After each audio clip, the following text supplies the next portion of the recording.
Hey, how you doing? This is RJ.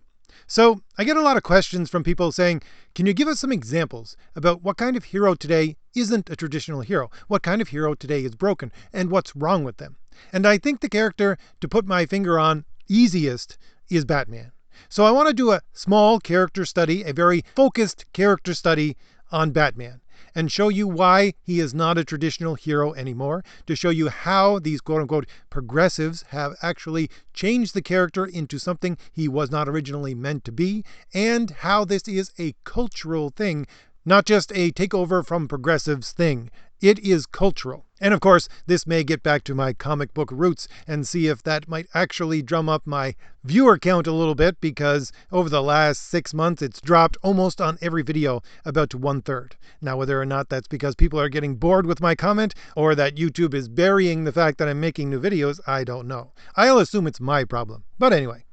And just briefly, before I get into my small character study of Batman, I just want to let everybody know that my graphic novel, Thomas Valiant, is now on Indiegogo. It is doing great. We have hit 10,000 within the first week. It is spectacular. And I have announced the first stretch goal for this book. It is now going to be full color if we meet the stretch goal of 15,000. And just to let everybody know, Indiegogo actually tracks things really well. And it is the people who are being referred to this book from outside that are actually buying this book the most. 70% of my sales are coming from people who are being referred from outside. So I would ask that if you like my content at all, a great way to help me continue to make this kind of content would be to take the link for my graphic novel, which is in the description, and just share it on social media. And of course, going over to the page yourself and seeing if my book appeals to you in any way. All right, so back to Batman. Now, before I begin, I have to define my terms and say, what is a traditional hero? Now, most people who have listened to my channel probably know what I'm talking about, but I'll go over it very briefly.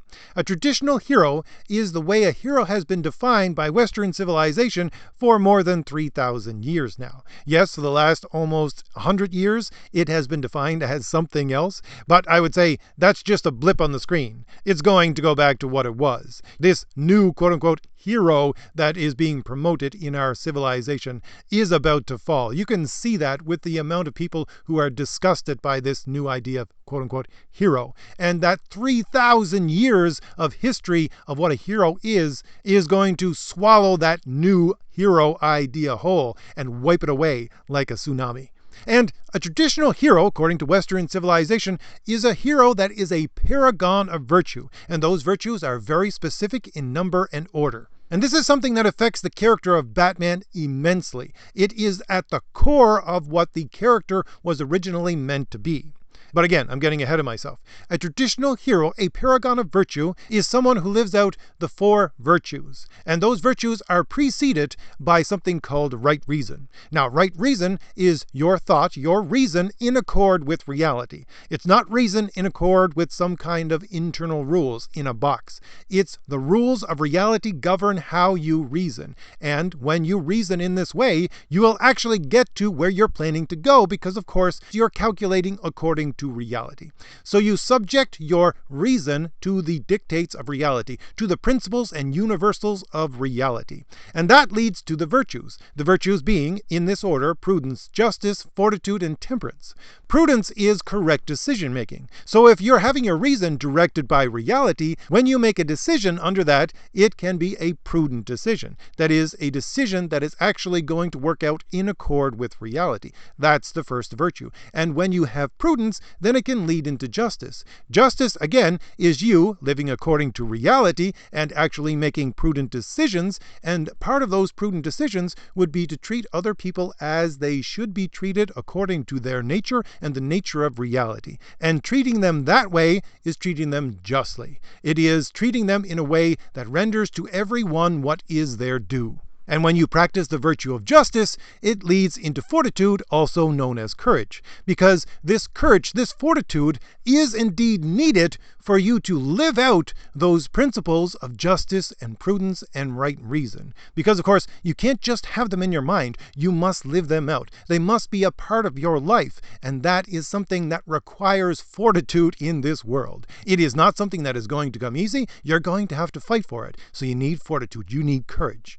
And fortitude or courage leads straight into the other virtue of temperance. Now, temperance is what takes all of the other virtues that precede it and reorganizes them so that they don't work against each other in any way. You don't want your virtue of justice to become so dominant that it actually becomes something of a vice like vengeance. And again, this is something that is very important for a character like Batman. And of course, since prudence reorganizes all that came before, you go around in a loop so that it reorganizes your right reason, which then reorganizes your prudence, and then reorganizes your justice, and reorganizes your fortitude, and so you become more and more a paragon of virtue. You become more and more of a hero.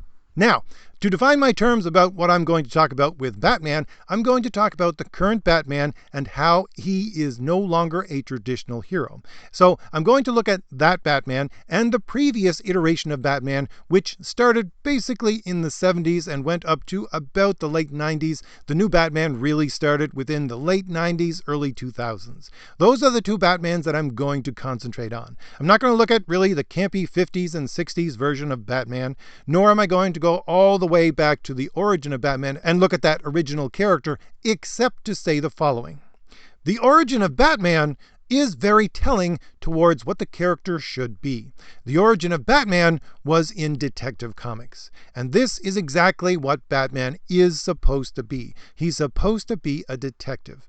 This is where he originated from, and this is the second biggest Batman title still today, Detective Comics, although it really has nothing to do with the original idea of what a detective is. And if you look at that original, I think it was 1937 run of Detective Comics, where you had Batman coming out in 1939, it is a detective comic for kids. If you look at all the ads, that's what they're really about. They're about buy a toy gun, buy a decoder ring, and then they have little interludes between stories saying things like, this is how fingerprinting works, this is what a habeas corpus is. So Batman is meant to be a detective, and a detective of a very specific kind, especially in his Bronze Age iteration, which is what I'm going to focus on before getting into the modern Batman. And that Batman, that original Batman, and up until the Bronze Age, was built to be a children's version of Sherlock Holmes. Now, I'm going to have to talk a little bit about Sherlock Holmes as a character in order to explain some of this. And I would say that the problems with the hero of Batman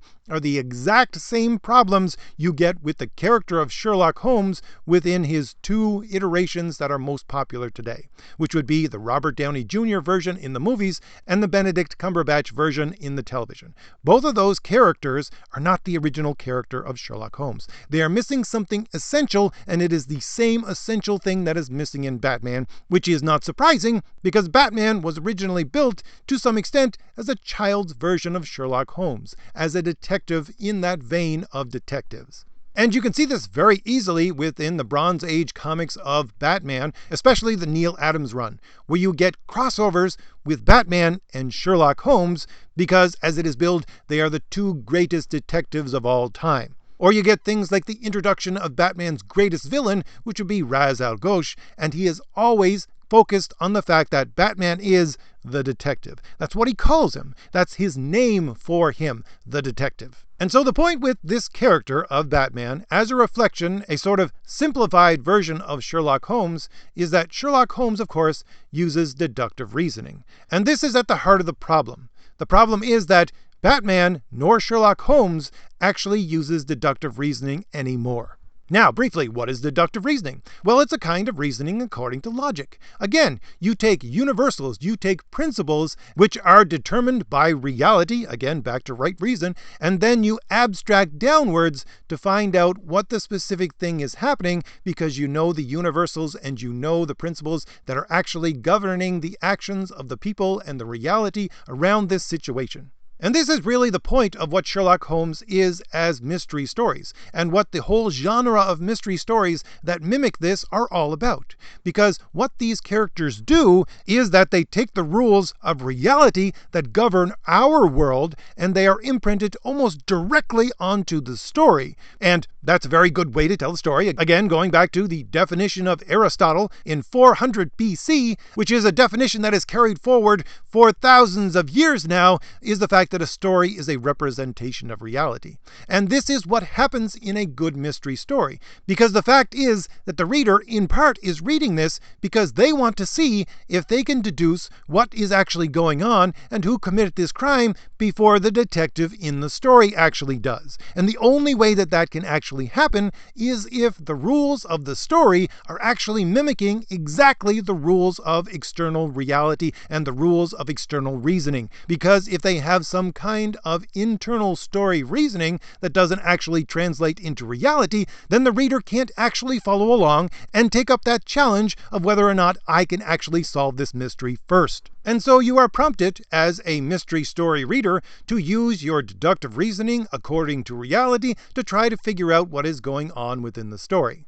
Now, this is where we get to the cultural part of why these characters fail in their current iteration. It's because, culturally, we're no longer a logical society. We're a society where the idea of thinking logically has actually been drummed out of us for several hundred years now, to the point where you have these activists, these quote-unquote progressive activists, now calling deductive reasoning and logic racism. And I'm not making that up. I actually did an entire video about the Smithsonian putting out a statement saying what is white supremacy and what is racism, and top of that list was logic and reasoning. So what is it that people today actually use to try to figure out something?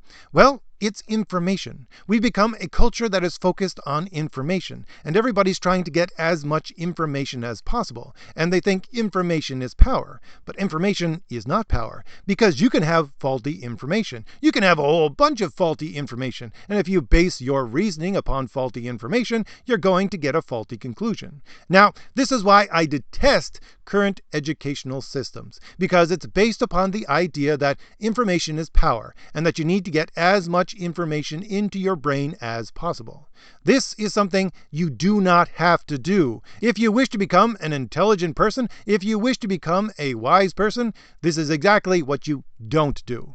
If you look at things logically, if you know the universals and principles behind reality itself, all you have to know is logic, how it works, and be able to understand and manipulate the language so that you understand it according to logic, and you can figure out any problem and understand according to reality what is actually going on. You don't need boatloads of information. You don't need all the statistics. You don't need all of the information of this incident and that incident. You don't need to sit there and memorize so many things in order to become quote-unquote smart. All you got to do is know this one thing: how to think logically, and then everything falls into place. And I see these people on the internet trying to argue, saying, I have all of this information to back me up, I have all of these statistics, I have all of these quotes, and I'm saying, yes, but the form of your argument is actually faulty. It's not actually according to reason, so none of that makes any sense. None of that matters one whit. You can't even get the form of your argument correct,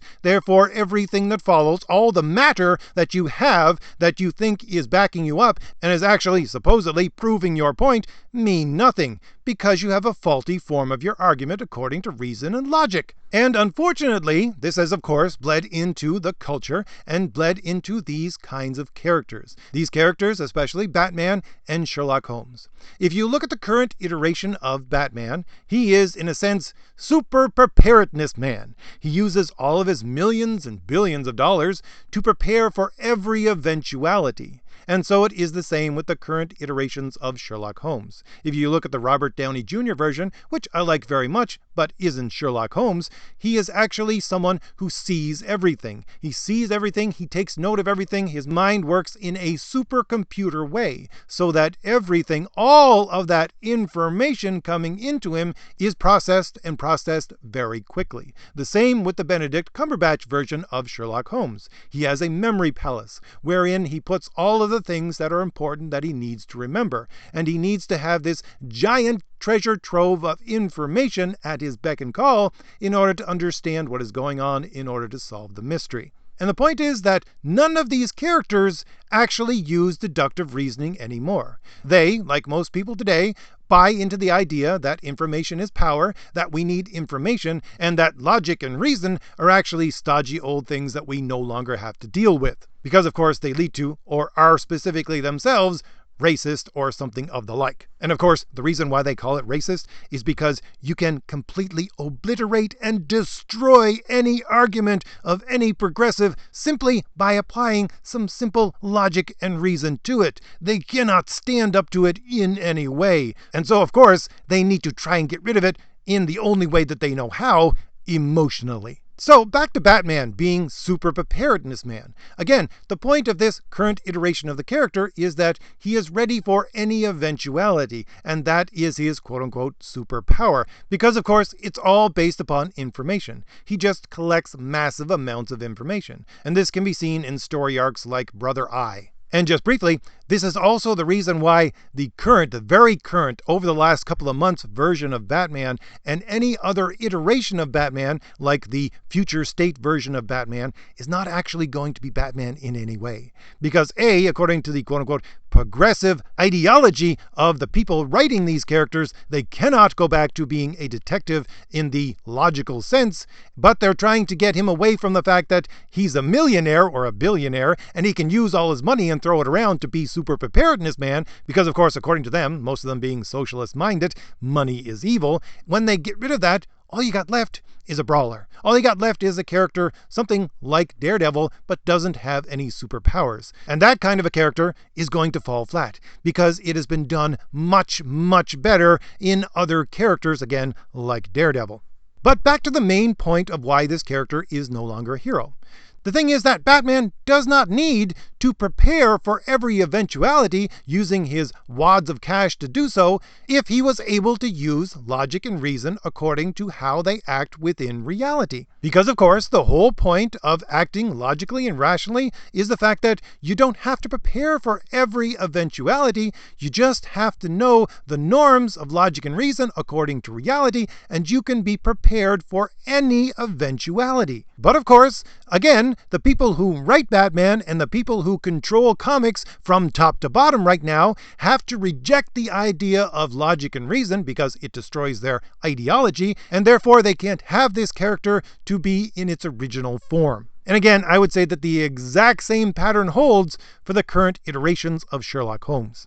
And here's the thing. If that character, whether it be Batman or Sherlock Holmes, cannot act according to the norms of reality and have his reason shaped by it, and therefore think logically according to deductive reasoning, then he doesn't have right reason. If he doesn't have right reason, he can't have the virtue of prudence, which is the first virtue needed for all the rest. And so, since the character doesn't have right reason, or can't act according to right reason, they can't act according to the virtue of prudence, which means they can't act according to the virtue of justice, which comes out of prudence, and then successively, they can't act according to the virtue of fortitude or courage, because that comes out of justice, and they don't have justice. And again, successively, they can't act according to the virtue of prudence because they can't act according to the virtue of fortitude. Because again, in order to have the virtue of prudence, you need to apply the rules of reality to your reason in right reason and think according to the norms set up by right reason, the principles and universals